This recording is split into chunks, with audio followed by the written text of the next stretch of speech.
Mga lodi, kapag pinag-uusapan ang pinakamatalinong tao sa mundo, kadalasang naririnig natin ang pangalan ni Albert Einstein, Stephen Hawking at Leonardo da Vinci. Pero alam nyo ba na mayroon ding mga Pilipino na ang talino ay kinikilala hindi lamang sa ating bansa, kundi maging sa buong mundo.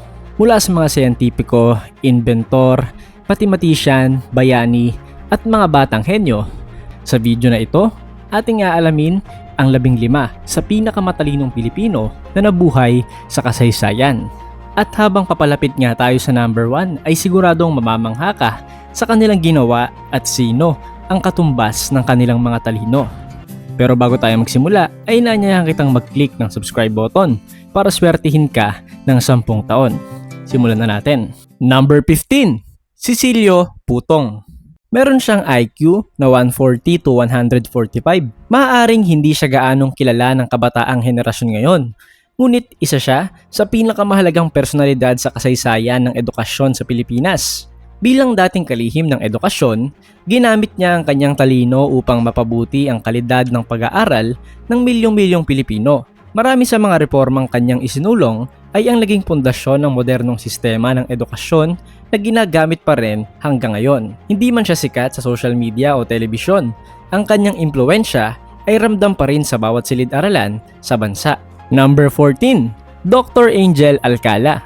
Tinatayang ang IQ niya ay nasa 140 to 145. Kapantay rin ng IQ ni Cecilio Putong. Kung may isang taong tumulong para maprotektahan ang ating mga karagatan, siya iyon. Isa siyang world-renowned marine biologist na nagsimula ng marine sanctuary sa Pilipinas. Dahil sa kanyang talino at dedikasyon, maraming yamang dagat ang naligtas mula sa pagkasira, kung bakit hanggang ngayon ay dinarayo ng mga dayuhan ng ating mga coral reef at marine biodiversity. Malaking bahagi dito ay dahil sa kanyang mga contribution. Number 13. Dr. Jose Tobio. Tinatayang ang IQ niya ay 140 to 145 din, lodi. Ngayon, isipin nyo ito. Gaano ka katalino para magkaroon ng asteroid na ipapangalan sa iyo? Si Dr. Jose Tobio ay isa sa kakaunting Pilipino na nakatanggap ng ganoong karangalan. Ang asteroid na 13241 Bio ay ipinangalan sa kanya bilang pagkilala sa kanyang contribution sa science at education. Pinatunayan niya na ang isang Pilipinong guro ay kayang kilalanin ng buong mundo. Number 12. Dr. Dioscoro Umali. Tinatayang ang IQ niya ay 141 to 146. Kilala bilang ama ng plant breeding sa Pilipinas. Ang kanyang mga pananaliksik ang tumulong upang mapataas ang produksyon ng palay, mais at iba pang pangunahing pananim. Sa madaling salita, milyong-milyong Pilipino ang nakinabang sa kanyang talino nang hindi nila namamalayan. Number 11. Dr. Arturo Alcaraz. Tinatayang IQ niya ay 142 to 147. Mga lodi, alam nyo ba na isa ang Pilipinas sa mga nangunguna sa geothermal energy sa buong mundo? At ang dahilan nito ay si Dr. Arturo Alcaraz. Tinaguri ang ama ng geothermal energy ng Pilipinas. Natuklasan niya kung paano magagamit ang init mula sa mga bulkan upang makalikha ng kuryente. Sa pamamagitan ng kanyang talino, literal na ginawang enerhiya ang apoy sa ilalim ng lupa. Number 10. Jason Cosme.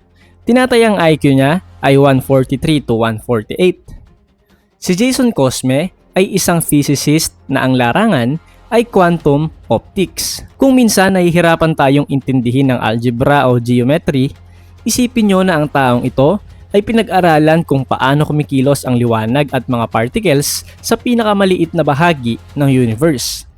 Ang kanyang pananaliksik ay kinilala ng mga nangungunang siyentipiko sa buong mundo. Number 9. Carl Audrey Gia. Dito magsisimula, lodi, ang mga IQ na may ihahambing sa mga pinakasikat na henyo sa mundo. Si Carl Audrey Gia ay may tinatayang IQ na nasa pagitan ng 145 hanggang 155. Iyan ay halos kapareho ng IQ ni Bill Gates, ang co-founder ng Microsoft. Tinanggap siya ng Harvard, Yale, Princeton, Stanford at iba pang elite university sa mundo. Sa uli, pinili niya ang Harvard University, isang tagumpay para sa isang batang Pilipino. Number 8. Ferdinand Marcos Sr. Tinatayang IQ niya ay 150 to 160. Katapat na ni Albert Einstein at Leonardo da Vinci. Mga Lodi, ano man ang iyong pananaw sa politika, isang bagay ang mahirap tanggihan. Napakatalino ni Ferdinand Marcos Sr., diba? Ang kanyang IQ ay tinatayang nasa pagitan ng 150 hanggang 160. Kilala siya sa kanyang photographic memory at pambihirang kakayahan sa batas.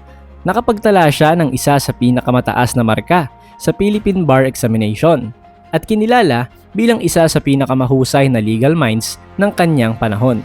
Number 7. Miriam Defensor Santiago. Tinataya ang IQ niya ay 150 to 160, katapat na ni Stephen Hawking. Kasama rin sa parehong IQ range ay si Miriam Defensor Santiago, ang Iron Lady of Asia. Kung may isang politiko na kayang patgilin ang buong Senado gamit lang ang kanyang talino at mga salita, siya na iyon. Nag-aral siya sa Harvard, Oxford at Cambridge. Ang kanyang matalas na pag-iisip at mabilis na pagsagot ay naging alamat sa larangan ng politika. Marami ang naniniwala na siya ang isa sa pinakamatalinong babaeng Pilipino na nabuhay kailanman. Number 6. John Gabriel Pelus. Tinatayang IQ niya ay 150 to 162. Katapat na ito ni Magnus Carlsen, ang isa sa pinakamahusay na chess grandmaster sa kasaysayan. Nagtapos siya bilang summa cum laude sa UP Diliman na may halos perpektong grado. Kalaunan ay naging propesor siya ng matematika sa Amerika. Number 5. Dr. Rabel Reyes. Ang tinatayang IQ niya ay 155 to 165. Isa siyang astrophysicist na naging bahagi ng mga pag-aaral na sumubok sa theory of general relativity ni Albert Einstein. Sa madaling salita, tumulong siyang kumpirmahin kung tama nga ba ang isa sa pinakamahalagang scientific theory sa kasaysayan. Ipinakita niya sa mundo na ang Pilipino ay kayang makipagsabayan sa pinakamahusay na siyentipiko sa planeta. Number 4. Feral Eldrian Wu. Tinatayang meron siyang IQ na 160 to 170. Kapantay ito ng IQ range ni Terence Tao na itinuturing ng marami bilang pinakadakilang matematisyan na buhay ngayon. Gold medalist siya sa International Mathematical Olympiad at nag-aral sa MIT. Ang kanyang husay sa matematika ay kinilala sa buong mundo. Number 3. Regina Freelig. Mga Lodi, isipin nyo ito. Sa edad na 11 years old, nakapasok siya sa UP Diliman.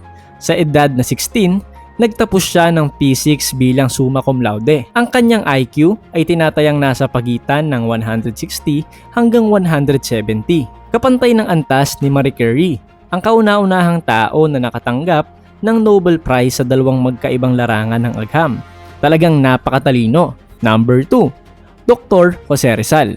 Ang IQ niya ay pumapalo sa 161 to 172, katapat ni Galileo Galilei.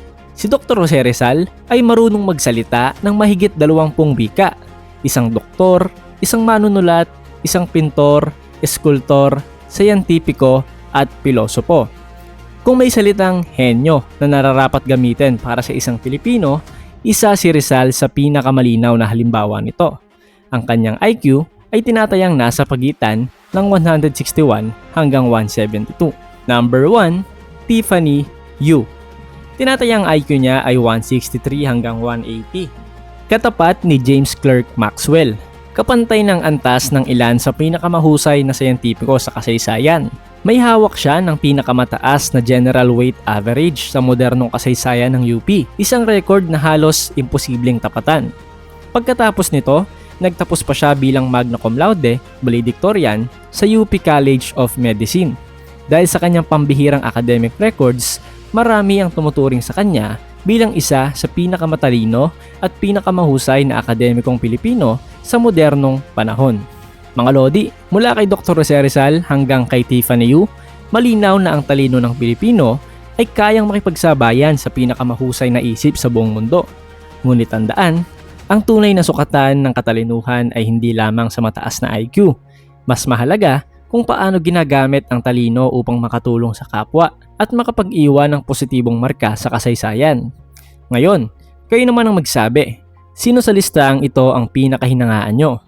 At mayroon pa bang Pilipinong henyo na dapat nating idagdag sa susunod na listahan? I-comment nyo sa baba. Kung nagustuhan nyo ang video, huwag kalimutang i-like, i-share at mag-subscribe. Pindutin nyo na rin ang notification bell para updated kayo sa mga susunod nating uploads kagaya nito. Maraming salamat sa panonood mga Lodi at magkita-kita tayo sa susunod na video.